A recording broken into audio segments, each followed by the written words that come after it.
Hey, what's up, garden friends? Jeff here, Tropical Plant Party. How's everybody doing? I hope you're good. I'm great. Let's talk about the purple passion plant. Purple passion plant, purple velvet plant. The plant I've wanted to talk about on this channel for a pretty long time. If you've never watched one of my spotlights before, I like to do a brief rundown for the people who don't want a long, lengthy video talking about the plants, and then I go into more detail. Purple passion plant. That's the Gynura aurantiaca. I prefer bright, indirect light. Morning sun is okay, but they're going to need afternoon shade. Keep them out of direct sun, especially in warmer climates. They have moderate watering needs. They don't like their soil to drought for a very long time. And they're non-toxic. It's a safe plant to have around the house. Alright, so that was the brief rundown. A little bit more on this plant though. The purple passion plant, I have trouble saying that for some reason. Purple passion plant, purple velvet plant, whatever you want to call it.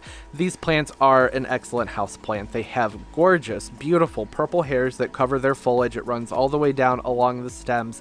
As the foliage does mature and age and become larger, it will sort of spread open a little bit more, and that will reveal more of a green metallic-y undertone in the foliage, which you can kind of see at the right angle. This is one of those plants, it's almost like a multi-chrome effect. As it shifts around, then you can see different colors within the foliage, mostly just purple and green. Yeah, there's almost like a multi-chrome effect to the foliage. As the different angles change and shift, you can sort of see those green. Yeah, see the green under there? You can see that in there. So even though they tend to look purple at first glance, it's actually green foliage. It's got that chlorophyll in there, and then it's just covered with those pretty little purple hairs. There is a variegated variety that I've seen before for these plants. I've seen it online. I've never seen it in person before, but it looks cool. I don't know how much it would detract from just the general nature of what makes this plant special, being purple and green the way it is. But for the variegated lovers out there, you have an option if you wanted to go that direction. One of the reasons these are such a popular houseplant is because they tend to prefer the conditions that are more typical within the home. They're native to Southeast Asia. They're kind of scattered around the place, but generally they grow in areas that don't get incredibly hot. They are in more of a mild climate. So anywhere from 60 to about 75 degrees indoors, and they're pretty happy. I have this one out here in my grow space where temperatures range anywhere from 60 up to like 86, 88 at the absolute highest. I try to not let temperatures get above about, I don't know, 82 to 84 in here, but sometimes it happens. It depends on if the weather report's wrong and it gets really warm outside and then the thermostat doesn't kick it. That doesn't matter. It's not like it's just going to drop dead if temperatures get really warm, at least for a brief period. If you live someplace like southern Florida, I mean, really maybe anywhere Florida where it's the summers are incredibly hot, or just the southwest, southeast of the US in general.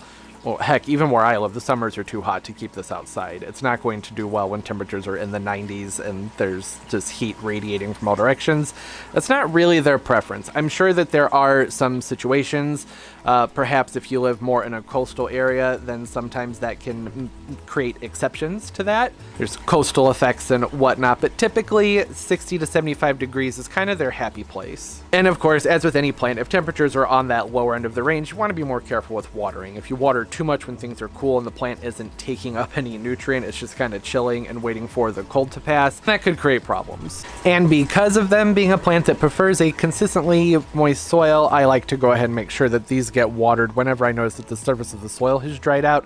Typically, I just give the pot a little bit of a lift. I can usually tell when the plant needs water. In general, if the soil color is light and feels dry to the touch, then that means it's time to water the plant. I make sure that the water goes all the way out the bottom of that pot, and then I repeat that at least one time, usually twice. So water, drain, water, drain, water, drain. Making sure to have that process done at least twice. I try to do it 3 times, just helps ensure that there's no air bubbles or anything in there. No areas in that root zone that are still dry. I want things to be consistently moist for even root growth and then, of course, even growth of the plant. Overall, they really do prefer a soil that is somewhat moisture retentive. In my experience, these can dry out a smidge, not for too long, but just like for a brief spell, and if you give them a good watering, they should bounce back. Although that's not ideal, right? I'm just saying that it has a little bit of forgiveness in it. It's not like it's just going to drop dead like some plants do if they get a little bit too dry. This one has actually gotten very, very, very dry before, which was somewhat intentional because I wanted to see if I could get the leaves to crisp up to show for the video, and it didn't really work very well. But I was able to kind of get an example of what old drying foliage looks like. So there's this right here. See how it's, starting to yellow, but it's still firm. So that's not rotting. This is just because the plant got way too dry, and then that's its old foliage. You can see there's some browning here along this foliage. That's a result of the plant being too dry or the humidity being too low, or any combination of the two. Just that brown crispiness. That's from missing a water and things got a little bit too dry out here. You can see the plant's okay. It bounced back just fine. The foliage is okay. I could remove that if I wanted to. It doesn't bother me. It has chlorophyll in it, so it's benefiting the plant, so I don't see a reason to remove it right now. If there were a lot of it, I probably would, but I think it's okay. The foliage is kind of cupped and firm, which some of this sort of is. You can kind of see right here how that's cupped and a little bit firm. Cupped meaning it's slightly folded. Then that can be a sign that the plant maybe would like a little bit more water. Gave this a really heavy drink before I started filming, so those should pop back up pretty soon here. Higher light conditions can also create that more of a stiff foliage and smaller foliage. The more light they get, the more intense the purple color is going to be. Chances are the foliage will stay a little bit more on the small side. They don't need great big gigantic leaps to absorb light when they're getting more and more. Purple passion plants also have a very unique, I mean, it's not really that unique, but they have an interesting growth habit. They start off upright and they grow up and up and up and up, and then they fall over into more of a cascading, crawling kind of growth habit. That can happen anywhere from 1 to 4 feet. Typically they'll stay upright till they're at least about 1.5 feet, and then they'll start to go over. I mean, that's when they'll start to sort of trail and crawl a little. They aren't terribly picky about their soil medium, but it shouldn't be anything that's really void of nutrient. Like, I wouldn't put it in a cactus mix, but something that's just like a basic potting mix is totally fine for them. And if you can work in some extra organics, they definitely would appreciate that. Being a plant that likes a consistent amount of moisture, there are also humidity lovers. I have had these in areas where they didn't get a ton of humidity, and they did okay, but I had to water them more. That was the main thing, is that if the air is kind of dry, then they need more water. That's typical of any plant that likes a lot of humidity, though. This is not a plant where I would ever recommend misting the foliage to keep the humidity up. I mean, that's really only effective for like a small amount of plants, because that water evaporates fairly quickly. Keeping moisture around the plant is the best way to keep humidity up. Keeping them with other plants that have a good level of transpiration, like spathiphyllums, peace lilies, things like that, that'll help create more of a moist environment around them. Having a tray underneath them with pebbles to lift them up and above some water that's in there, that helps a lot too. But you don't want water settling on that foliage. All those little hairs can trap that moisture in, and it'll take too long to evaporate, and then you can have issues with fungus and bacteria. It just makes the plant susceptible to not being healthy. It's more of an indoor thing where there's not a lot of airflow around to help get the moisture evaporated off of that foliage in a timely manner. Outdoors, probably not going to be as big of a deal, right? Well, passion plants are just fine with a standard all-purpose fertilizer. It doesn't have to be anything super fancy. I just use the regular strength during the growing season. I usually water bi-weekly, so every other week, twice a month. That does the trick just fine. During the winter months when I'm indoors in my grow space here, I do always put just a quarter strength all-purpose fertilizer in my water with everything I'm watering, but it's very warm out here and there's a lot of lighting. It's not really comparable to typical indoor growing conditions. If you notice the plant's just sitting still in your house, then I wouldn't fertilize it. I wouldn't fertilize them if it doesn't look like the plant wants to grow. I'm talking outside of the active growing season. Essentially in winter time and probably late fall, probably maybe a good idea to be more careful with fertilizing, but during spring and summer, go for it. At least once a month, they'll appreciate it. I've used seaweed fertilizers on them and they seem to appreciate it. They haven't been really picky as far as fertilizers go, which is surprising because this is actually a plant that has fairly delicate roots. And sometimes plants with delicate roots can have some burn and some scorch if they get over fertilized. But, well, I try not to over fertilize, so that's probably why I haven't noticed anything too bad with that. But it's something to watch out for. Be careful. Don't, use too much just to be safe. Just stick with whatever the label says to do.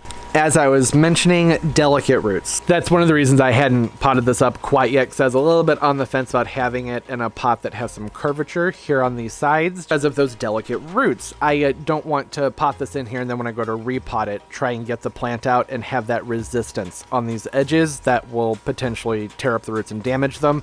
And the foliage, the stems on these plants are, I wouldn't say delicate, but they do snap very easily.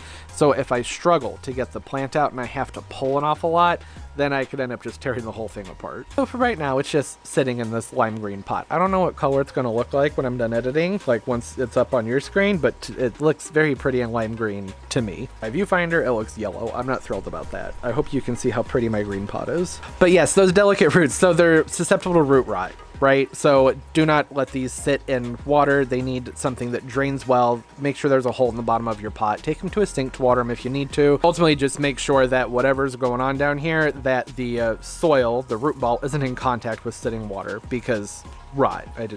You don't want the plant to rot. A lot easier to bring a plant back from being underwatered than from overwatered. As far as pests are concerned, they have some susceptibility to mealybugs, scale, and spider mites, and I have been battling mealybugs out here for a long time. Is that one right there? No? Okay, that's not a mealybug. Okay, we're good. I haven't actually noticed any mealybugs on mine yet, but I'm keeping my eyes on it because I'm just waiting. Pretty typical pest, nothing that unusual. But if the mealybugs and scale and spider mites like them so much, I don't know why the whitefly wouldn't enjoy them. Also, unless maybe the hairs are annoying, but I would think that would be annoying to the scale and the other guy. That doesn't matter. Moving on. Go into talking about some of the like fun little things, the eccentricities with the plant. This plant has very stinky flowers. They smell pretty terrible. So it's a good idea. Usually these are flower buds right here on this. They flower fairly freely, and it doesn't hurt to go in and cut those off. Just keep them off the plant. It'll encourage things to stay more bushy and more full, and you won't have to deal with that funk. On that note of cutting the plants, these are extremely easy to propagate. They root very, very readily. You can just go in, make a cut, just like so. You don't want too much foliage on the plant. If there's too much foliage there, it can't support that, and then you can dip this in a rooting hormone. You don't have to, and you can just stick these right back into that soil as long as it's staying consistently moist, or you can propagate them in water, let them root out, and then transplant them.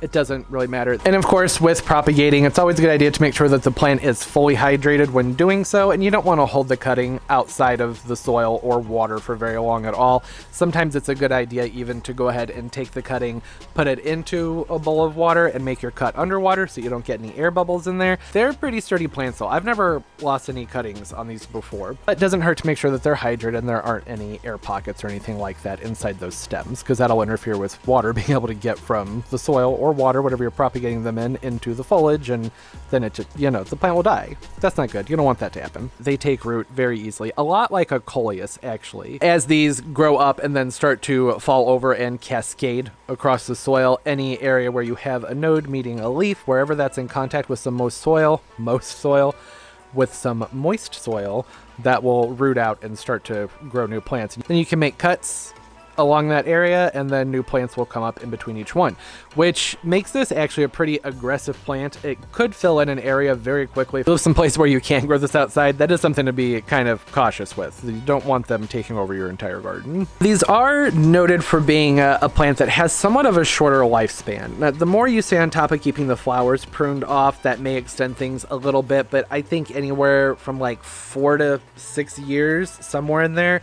and the plants usually start to die. So I do know someone who said they've had theirs for like 8 or 9 years. If any of you have had yours for more than 4 or 5 years, comment down below. Let us know, because the information on that is scattered. You'll know your plant is getting old when the foliage starts to become very dull. It starts to lose its luster. There's not going to be as much of that metallic-y green shifting color as you move the plant around. But don't forget that it is totally normal with these plants as they mature for the foliage to become larger and more open, and therefore you'll see more green than purple as the plant gets older. That's totally normal. You're not doing anything wrong there. Always move them to more light, just like I said. Make sure it's not direct. You don't want to burn them, but the color does intensify with more light. It's a good idea with these every couple years to go ahead, take cuttings like I just did, and keep them propagated, because that'll keep the plant going for longer, and then as the old portions start to die out from old age, you'll always have fresh new baby plants underneath it. It'll just keep on growing. If you live someplace where you can keep this outside certain times of the year, these are beautiful plants to put into hanging baskets. A lot of contrast, whatever else you have planting with them, because of that cascading crawling habit. As they get bigger, they'll come out and pop out from whatever else is in the basket. It just looks pretty neat. It's an excellent plant for adding color, texture, and contrast. What are some of your experiences with the purple passion plant? Comment down below. I love talking to everybody. Tips, tricks, suggestions, anything. always appreciated. It's how we all learn and grow together, right? I have all of my social media linked down below in the description of the video. Instagram's usually the best place to get a hold of me. If you haven't already and you'd like to, you could like the video. It makes a big difference for the video and for the channel, and I appreciate it. And subscribe as well and hit that notification bell. That way you know when new videos come out. I hope everybody's doing well, having a great day and a great life, and everything's just going beautifully for you. No? Nothing? Too close? Focal range? That's still a thing? There we go. Okay, and of course, as always, and most importantly, everybody, keep on growing. Bye bye.